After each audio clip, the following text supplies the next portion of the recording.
Hi, today we've got a soldering station to take a look at, and it's the Aixun T420D, and a lot of people had been requesting this soldering station, and in the end Aixun actually sent this one to me for free, and it's literally hot off the production line.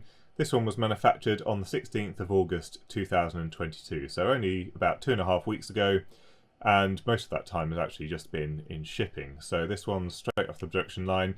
This model isn't as new as that. I think it's been around for about 6 or 7 months now.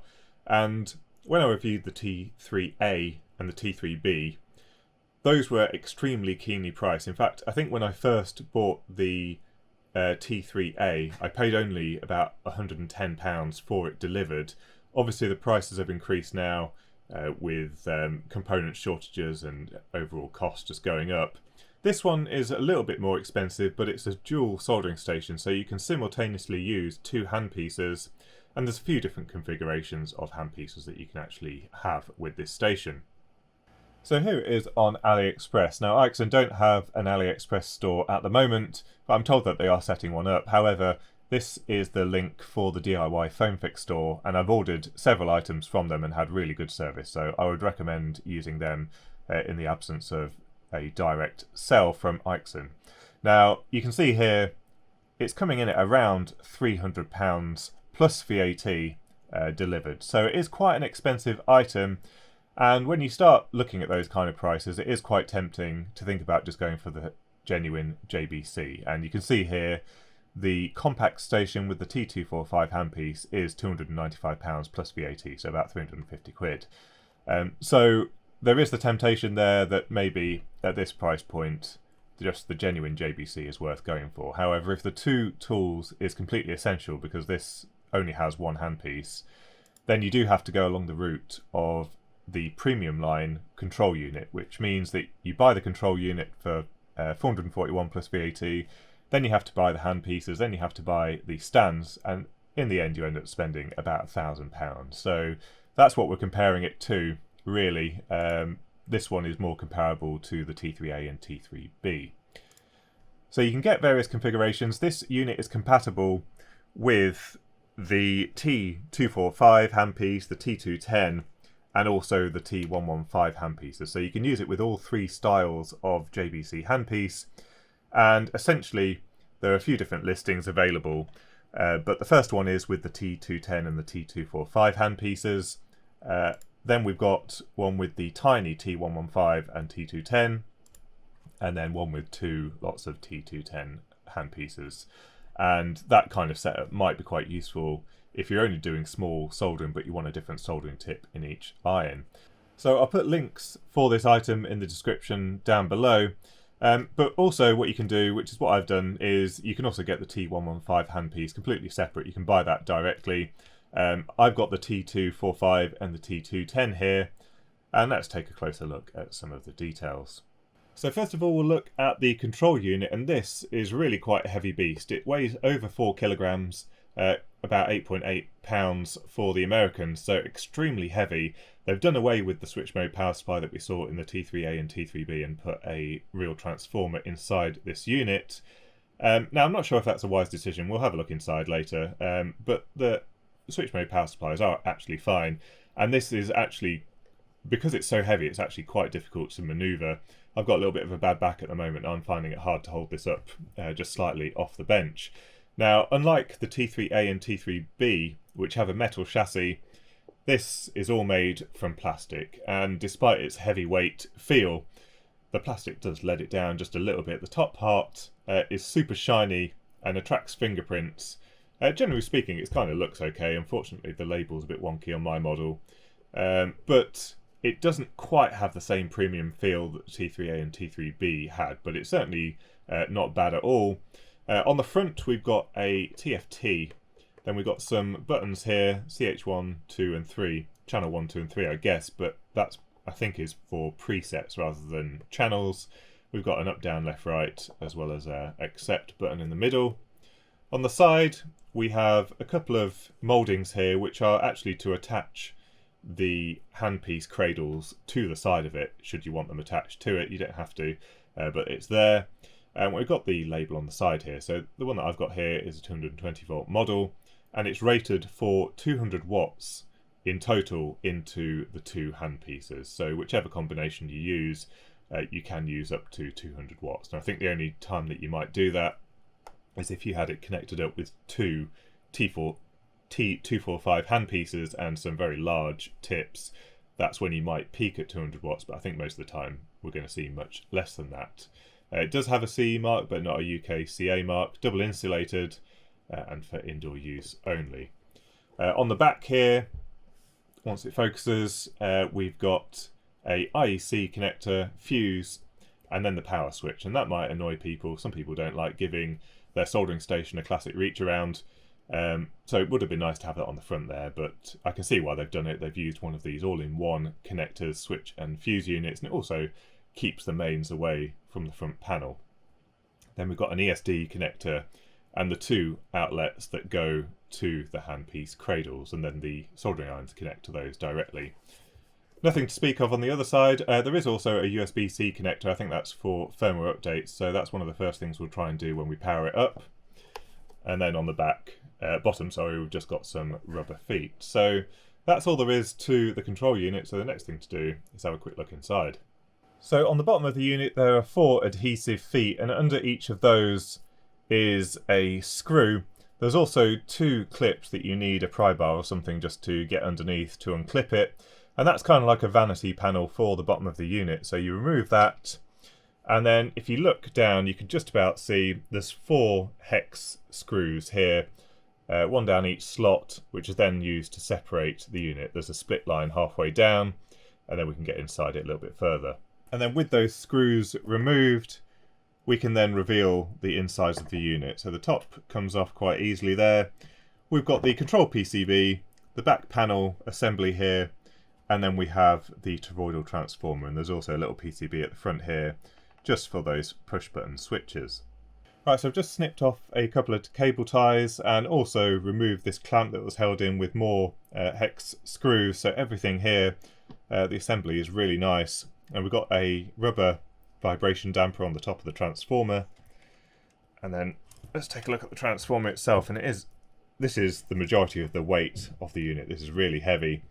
220 VA. Now this seems extremely big and heavy for a 220 VA transformer. I've built many audio amplifiers in the past with much more powerful transformers, and this is actually really quite big for something of that power rating. So that potentially is a good sign that this is a fairly decent transformer.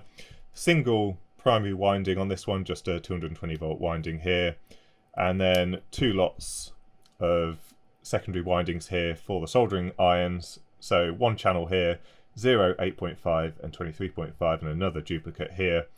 And the T245 handpiece needs that 23.5 volt supply, and the others I think use the 8.5 volt supply. And then we've got a control winding basically, so a 15 volt supply for the electronics on the PCB. So one of the nice things about using a proper transformer is that they're able to control the iron in the same way that basically JBC do. So there's no point in rectifying and smoothing the output of the transformer. We can drive a heating element perfectly well with AC.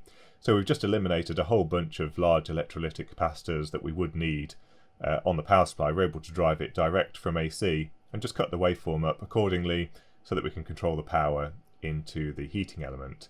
Now, I did mention potentially it's not the best choice for a soldering station to use a toroidal transformer, and the only reason why is because this is so heavy it makes this unit really quite difficult to maneuver.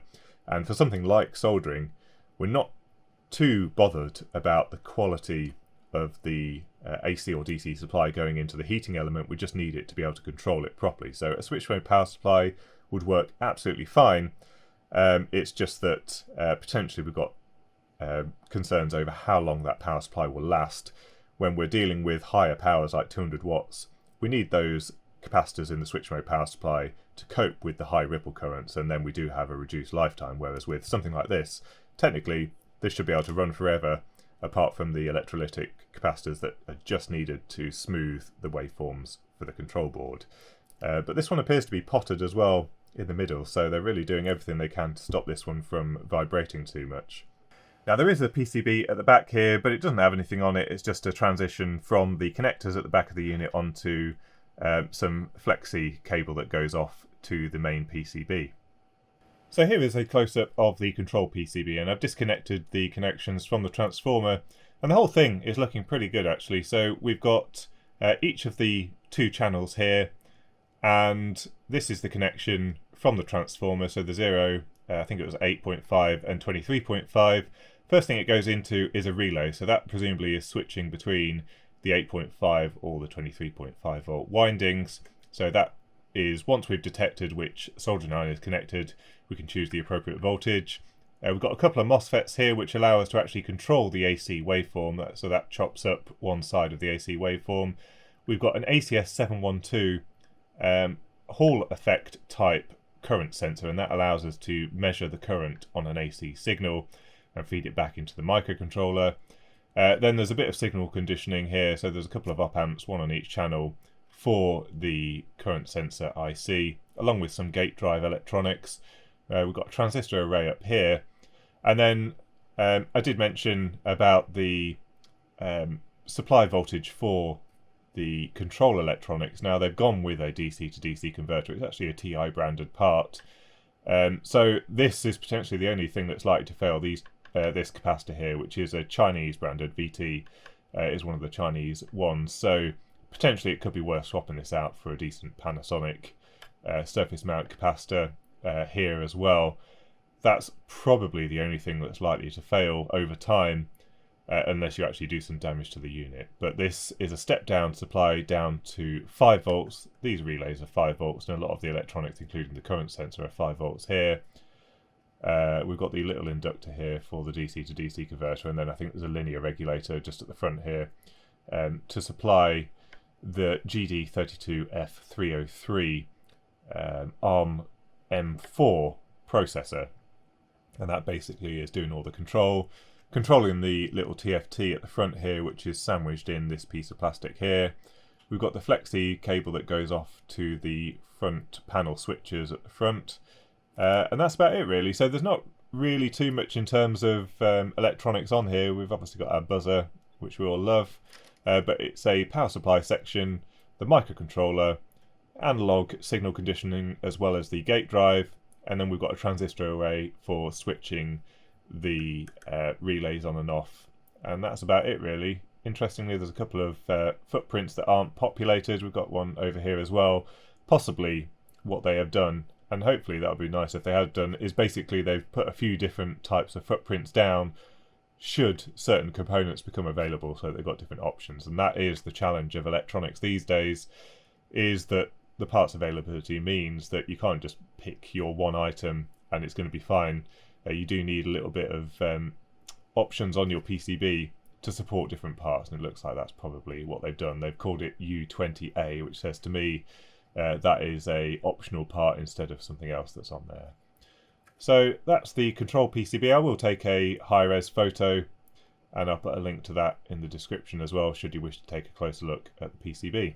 So the soldering station itself says it is double insulated, but obviously with this type of IEC connector, there is an earth pin on here, and that does appear to be connected through this little connector here onto this binding post for ESD purposes. But I thought we should just check to see if it ends up on any of the pins on these connectors, because what we normally like to see on a soldering station is for the soldering iron tip itself to be earthed. And that's what we'll see on things like the Metcal and the JBC stations. They all have that feature, which makes sure that you don't build any static up on the tip. And also, what can be a problem with some of the systems with a switch mode power supply that don't have that earth reference is that tip can float, you know, kind of up at 90 volts or so, even though with very limited current it can cause a problem for some soldering systems. So if we just stick the probe on the binding post, yeah, and we've got earth continuity to some of the pins on these connectors, so that should be the same here as well, yeah. So when we connect up the handpieces, we'll just check whether the tip is actually earthed or not. Next up, we've got the soldering iron stands, and one of them we've seen before. This one is slightly different. So this is the stand that came with the T3B. So this one had the familiar brass wool pad with the splash guard. We've also got a nice metal holder here, which is what you put the T245 or T210 handpieces in. We've got a section here to store 5 cartridges, and then this is used to pull the cartridge out should you wish to hot swap the cartridge, and then you can push the new one in using one of the 3 holes here. So very familiar stuff for JBC handpieces.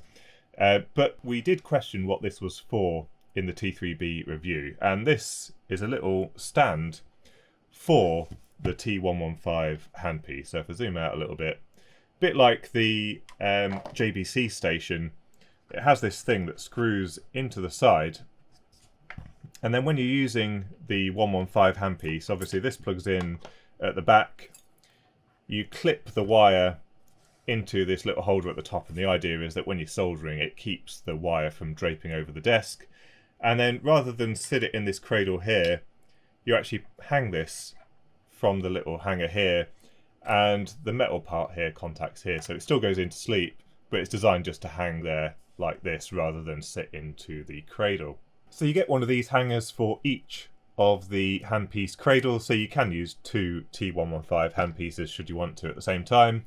The difference on this side is that the mount is on the left hand side. Everything else is pretty much the same, so the connector off to the soldering iron, the connector to the actual station. The only difference on this one is this one has a sponge pad at the front, so when you've got the 2 of these set up, you've got a sponge pad as well as the brass pad for cleaning the soldering iron. So everything here looks pretty good and all in order. And then finally we have the handpieces, and these are pretty much the same as the ones we saw with the T3A and B, only these ones have this fancy blue detail instead of the sort of turquoise colour.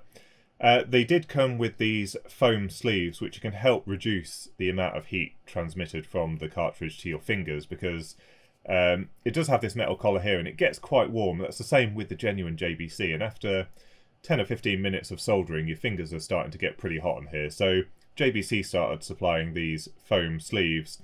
Now they come pre-attached to the soldering iron because a lot of people complained. The only thing really is with the JBC genuine item, you get this plastic kind of applicator thing to help you get the foam over the end of the soldering iron so that you can actually push it into place. And without that, I think that would actually be quite difficult. I can't see quite how you get it over that ridge without wrecking the foam. So one of these plastic things does make that quite a lot easier. It just kind of helps you get it over that little ridge. Now in terms of the handpiece itself, it all feels pretty well made. There's not really any seam marks where the moulding has been done. There's nothing that you can feel anyway by hand. The grip's quite nice, and everything, you know, this strain relief is actually really flexible. So everything looks really nice. We've got a nice heat resistant cable, and then the connector which plugs into the handpiece cradle. And the same thing really for the T210. Everything's the same, just on a slightly smaller scale. So if you compare them side by side, you can see it's quite a lot thinner and a little bit shorter. And then we have the tiny 115, which actually is not that much difference in terms of length, but you know, they start getting smaller. But the profile is a lot smaller here, so a lot more comfortable to hold. And if you're doing a lot of surface mount soldering, like that's all you do, one of these 115 handpieces is really nice because they're so lightweight. You know, there's literally no weight to this thing. The tips are really small as well and don't protrude out very far, so you're almost holding it like a little pencil just to do some soldering. So these are really nice for dedicated small SMD work. The T210 is the nice one for the next size up if you're trying to do a bit more general purpose work. The only problem with the 210, if you're trying to use it as a general purpose soldering iron, is it doesn't have many of the larger tips. I think the biggest one is about 2mm. So if you're trying to do anything bigger than that, you do really need the T245, which then has a really big range of tips from, you know, much bigger ones. I think they've got 7mm or something like that, all the way down to much smaller geometry. So this is the best general purpose. This one good for normal SMD work, and this one if all you're doing is fine SMD work. Now with this station where you've got the luxury of having 2 simultaneous handpieces, I do think this combination is quite good, but I could also see myself using the T245 plus the 115 for extremely fine work, because this one does cover the majority of general SMD work as well. Okay, so we'll turn it on. There's no handpiece connected at the moment. And we've got a nice clear display. Now I'm presuming that says something along the lines of the fact that we've got no handpiece connected. But we can override that. So we've got temperature settings, looks like some graphing, sleep modes, and settings. And we want settings so we can use the English menu. And I vaguely remembered some of the characters here which suggest this top one is language. And they've even put English here, EN here. So there we go. So no tool yet. Right, so I've just gone into the system menu and it looks like we're at version 1.02. So I'll plug in the USB cable at the back. So that's connected up and I think we go to tool up. Oh, and it's already picked it up. And 1.02 was already the latest. You can see it's just a couple of days before this one was manufactured, August the 13th. So everything's all up to date. Looks like they improved something to do with the T210 handpiece as well as something on the display. But yeah, all up to date, so we can have a look at this unit in a bit more detail. So I've connected the 245 handpiece into the cradle, and now it's showing the dormancy. It's saying it's 23 degrees C, which is room temperature. And we've got some presets at the bottom, 280, 350 and 380.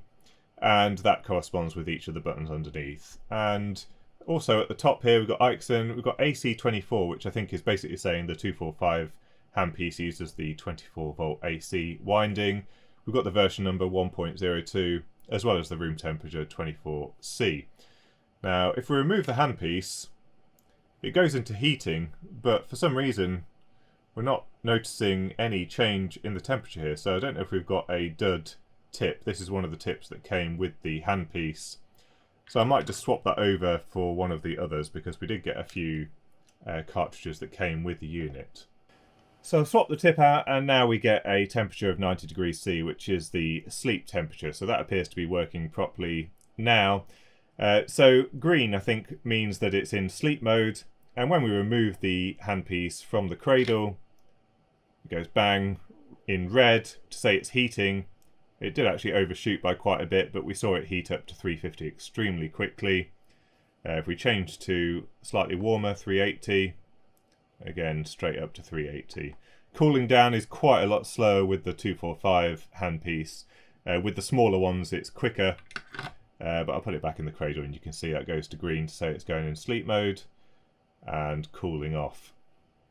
So in the menus, we've got the temperature menu at the top here. We can pick whether we want Celsius or Fahrenheit. Level, so these are our presets. So I might change that first one. I'm never going to solder at 230. So we can change the temperature in 5 degrees steps. And 320 is probably quite reasonable there. 350 and 380, so I think those are fine. And then we've got compensate, which I think is calibration. It'd be nice if they had some kind of unit here, but I think we can go up and we should be able to go down, yeah. So that will be the temperature calibration. Then we've got graphing as well. So power level in blue, temperature in red. So if we remove this from here, we can see the power level and the temperature in red, nice and stable. Probably slightly artificial there, but we can put that back in sleep. Dormancy, so we've got some details here about how it goes into sleep. So here the sleep temperature is 90 degrees C. The delay in this instance is just the moment that it hits the cradle. We don't wait any time for it to cool off because it's so quick to heat up, there's no point. Display here, that says whether it's going into sleep mode or not. And then we have an overall sleep mode. So basically what we can do is if after 30 minutes of inactivity we want the soldering iron to turn off, we can just set a timer here and then it will actually go and turn the heater off completely rather than just keeping it at 90 degrees C. And then we've got some of the settings. So we saw the language. I've already turned off the sound so we get rid of that beep. We've got restore to factory settings.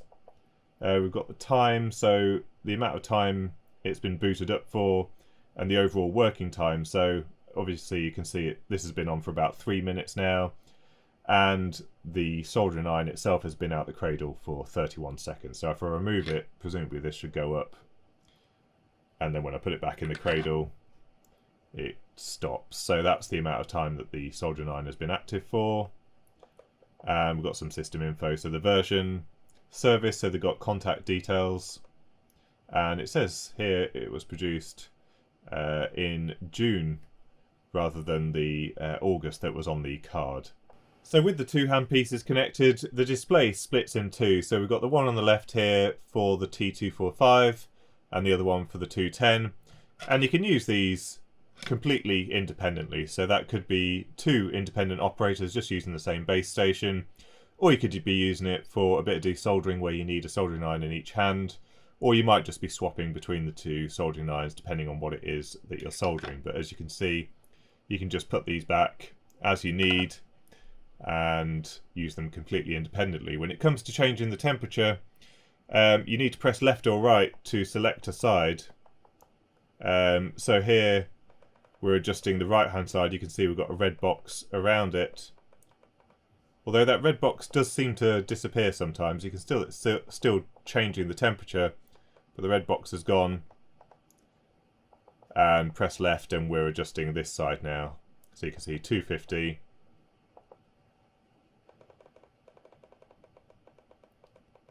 250, and when we remove the handpieces, yeah, they should both go to 250 degrees C. So pretty straightforward use really, nothing too complicated at all. Next we'll take a look at the calibration of the unit. So we've got it set to 350 degrees C, and let's see what the calibrator actually says.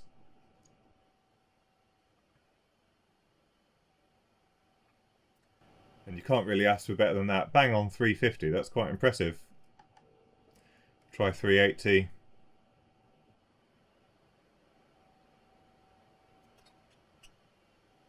There we go, 380. So now we've got the system all hooked up. Let's see if we do have continuity between mains earth and the tips of the soldering iron. Yep.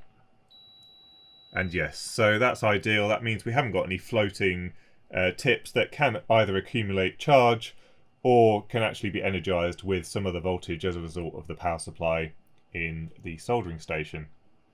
So we're going to do a little bit of soldering here to allow us to compare this solder station to some of the others that we've looked at in the past. And to help us with that, we've got 4 PCBs here from our sponsor for this video, JLCPCB, who, as you know, are one of the pioneers in delivering ultra low cost PCBs to hobbyists and professionals. And they've recently updated their PCB assembly capabilities to allow PCB assembly with any of their colour PCBs that they're offering, with components on both sides of the PCB, both SMD and through-hole components, which is really useful if you're trying to get your PCBs delivered and you don't have time to solder them up or you want them professionally assembled. So don't forget to visit JLCPCB if you've got some boards that you want making.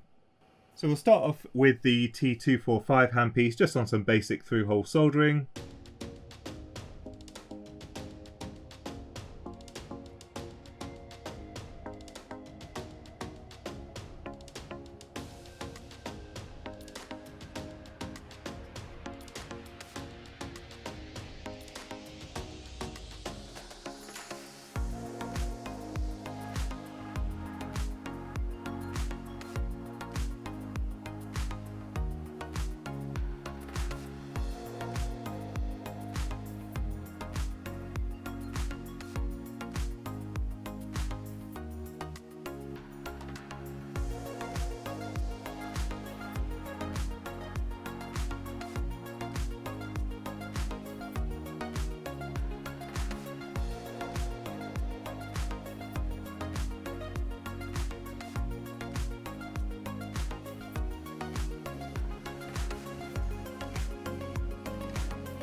So I've now added a couple of hours soldering with this unit, and I have to say the performance of it is pretty much indistinguishable from the genuine JBC DDE station.